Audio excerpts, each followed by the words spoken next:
Hey, what's up guys, this is Scout495 here. This is my final semester in college, so I thought I'd do a video on the vehicle that literally carried me through college. So this is the GT Backwoods Comp Hardtail mountain bike, which means it doesn't have a suspension in the back, but it does have a suspension in the front.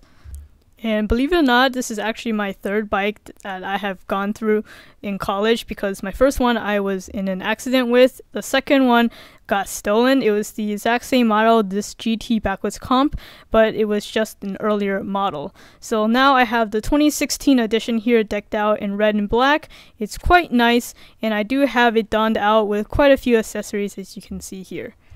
For those of you who are just entering college or you're thinking about biking on campus, I made a whole dedicated video on the guide to biking in college. You can check it out. The link will be in the description, also at the end of this video. But for this particular video, I'm not really reviewing this product because I never went mountain biking or trail hiking with this thing. So I can't really speak to how well it performs off the pavement, but for my daily commutes on this thing, I have to say I really love this bike. It is a little bit pricey. I got mine for $450. I think it usually retails for $200 more expensive than that, but I think it's worth every penny. So let's just go ahead and give you an overview of what this bike has. The specific configuration I have here is the extra small frame with the 27.5-inch wheel. It does have frame sizes up until extra large, and with the larger sizes you get a 29-inch wheel instead.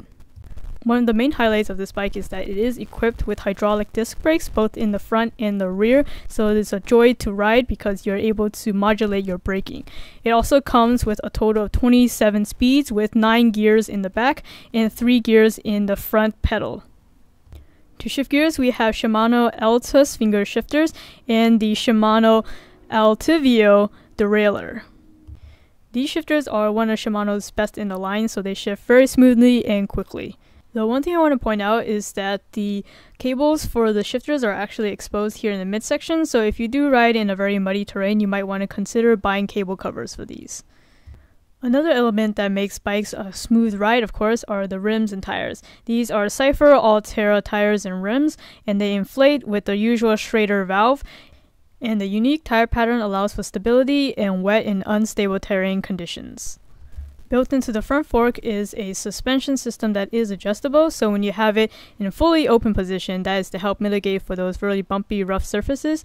And then if you needed a more tight handling and you're riding on, say, pavement, then you can change it to close, so you have a much tighter suspension. As a hardtail, there is no suspension in the rear, but for most people this is still fine. The seat is ample comfortable, and it also has many adjustable angles and positions that you can suit it to your liking. And then it has several features of a modern bicycle, including quick release both on the rear and front wheels.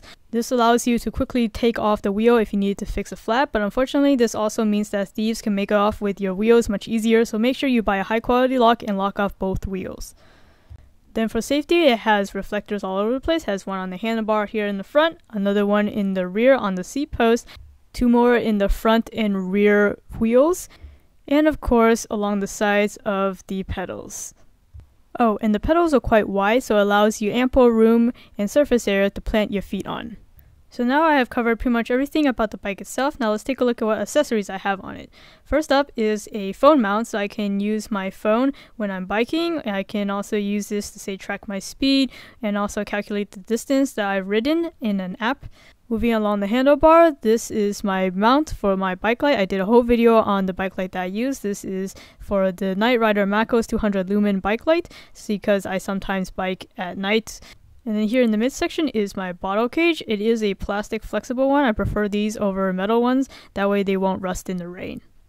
I also have this funky looking kickstand right here because it's a little bit different with the 27.5-inch wheel frame and hydraulic brakes. So this one is actually also extendable if you press this little button right here.